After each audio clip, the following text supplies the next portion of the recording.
আসসালামু আলাইকুম ওয়া রাহমাতুল্লাহি ওয়া বারাকাতুহু। আলহামদুলিল্লাহ, রাসূলি কারীম, আম্মা বাদ। আউযু বিল্লাহি মিনাশ শাইতানির রাজীম। বিসমিল্লাহির রাহমানির রাহিম। আলহামদুলিল্লাহ, আজকে অনেক গুরুত্বপূর্ণ আলোচনা করব। বর্তমান যুগে স্বামী স্ত্রী মিল থাকি না।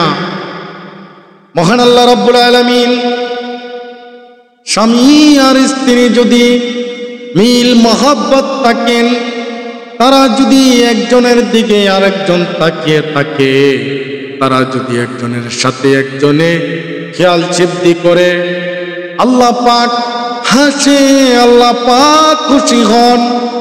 তারা যদি ঘরের ভিতরে স্বামী স্ত্রী মিল মহব্বত থাকেন, আল্লাহ পাক খুশি হয়ে যান।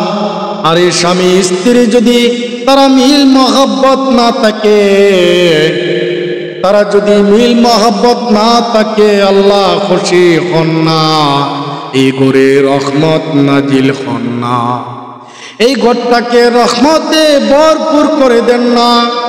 যখন মিল মহব্বত থাকবেন, আমার পর্দার আড়ালের মা বোনদেরকে বলে, আমার যুবক ভাইদেরকে বলি, ঘরটা যদি শান্তি রহমত না থাকে, আপনার কোনো জায়গাতে শান্তি লাগবে না।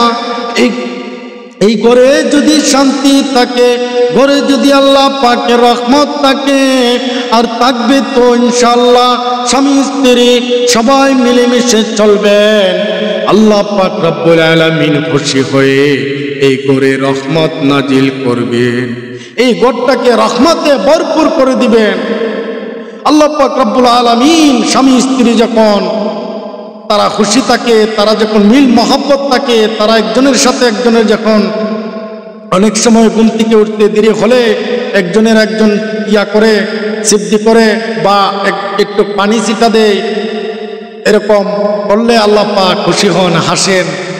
সুবহানাল্লাহ, আল্লাহু আকবার।